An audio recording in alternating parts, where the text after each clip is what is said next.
AIM in middle school, and I thought it was really cool to talk with my friends on that for some reason. I guess we didn't text then, so it wasn't like, I think that was probably the equivalent, but I would just go on the computer and just be like chatting with like 8 people at once. But it's like, why couldn't I just call, or why couldn't we all just get together and talk in person? I don't know, but it was like the cool thing to do.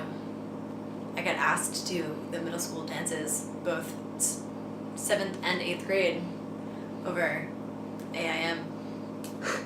Friend, and we used to literally go home from school and not hang out so that we could each talk to each other. We could talk to each other over AOL Instant Messenger, and that was before it was like its own program. And then eventually I got that. No, I was in middle school, I think, when 7th grade when MySpace started getting popular. That was weird. Yeah, MySpace was getting ridiculous, where like you could customize the way that the mouse looked going around the screen, on people's MySpace pages, and and the backgrounds were colors and everything was all flashing, and it was just so much, and the page could be like endlessly long. It was ridiculous. So you couldn't find anything, and it just wasn't for me. It's just people just went too much with it, and it was just silly. And people made fake ones, and people really went overboard. It's nice to have a certain element of organization.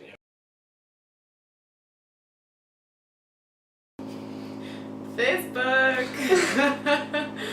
So, I didn't even get a Facebook until I was like a senior in high school. It was still kind of new, but it was like not like it was trendy at the time. It's still trendy, but it was like if you don't have a Facebook, then you're like. And it is a great procrastination tool.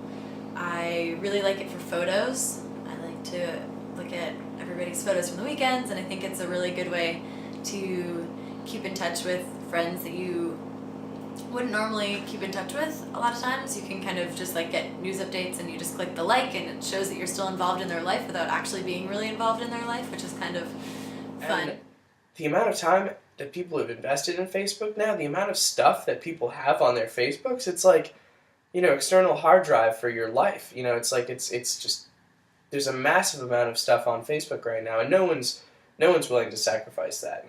People who delete their Facebooks, I imagine that they probably download everything they want ahead of time, want to keep from it. But yeah, I can't imagine Facebook ever going away or going back to something that wasn't this organized. People like it,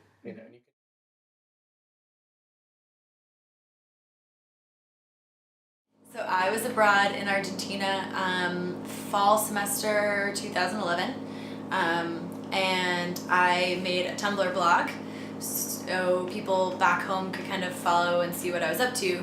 I knew that while I was there, I wasn't going to be able to contact people very often. Probably realistically, most of my friends probably read like my first blog or two and then forgot about it, unless they were getting like updates from it, like clicked that they were actually following it. Which I know most people weren't. So I know it was mostly for family and like other relatives, so like my aunts, uncles, whatever. Grandparents were the only ones that got really mad when I didn't put up a blog for a while, and they felt like I was like personally offending them. They were like, "We want to know what's going on in your life."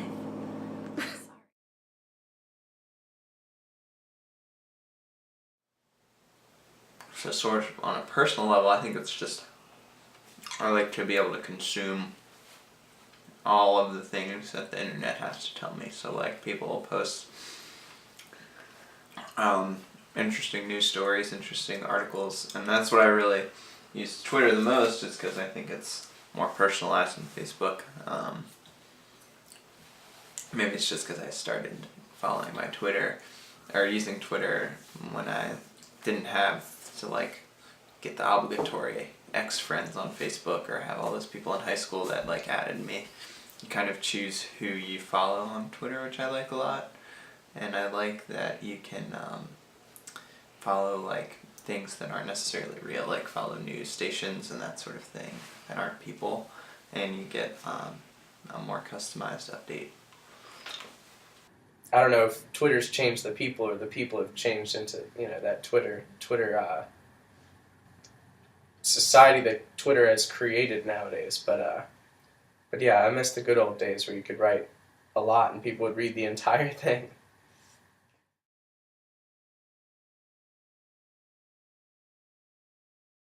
I would say that at the time, wasn't as popular and it was a lot geekier, but it was really great because it pretty much took everything else that was on the internet and put it in one place, and then they had a voting system, so all the best things were on top and all the crappy things weren't seen at all. And it was kind of like stumble upon, but organized and perfect. And the comments were always really excellent. Like if you had a question like, is this real? Is this Photoshop? There was always an answer. Or if someone was lying on the internet, can't do that because someone always knew. And it was just really, I don't know, engrossing, and it took up most of my time. And then of course when other friends got involved, there was competitions for karma, which is like the most upvotes you can get when you submit a link or have a witty comment. And I was always really terrible at it, but it's okay. Another thing I like about Reddit is that it's pretty anonymous. You have your screen name and you have like kind of a profile where people can see your comments and how long you've been on Reddit. But there's no real personalization. There's no like thing that separates you from everyone else. You're all just names. There's no avatar, there's no signature, there's no, tacky gifs anywhere. It's just very simple that everyone is the same and you're judged by what you're saying and less about what you look like as a profile.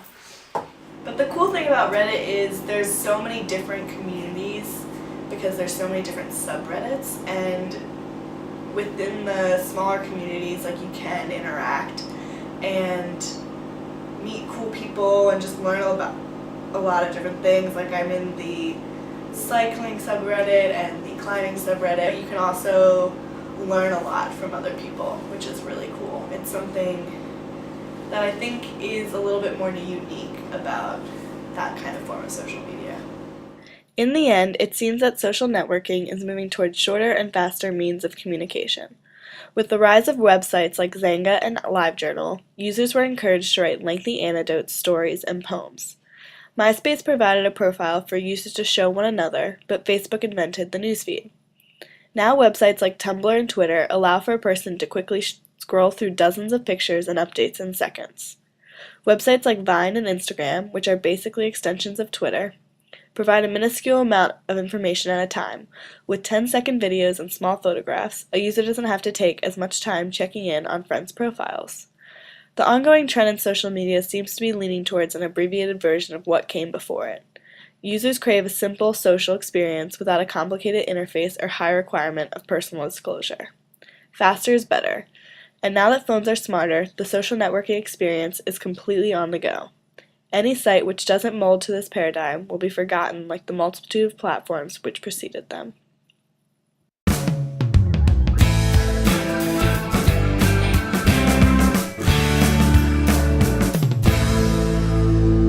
Do you have a Google Plus account? No. I don't even know what Google Plus is.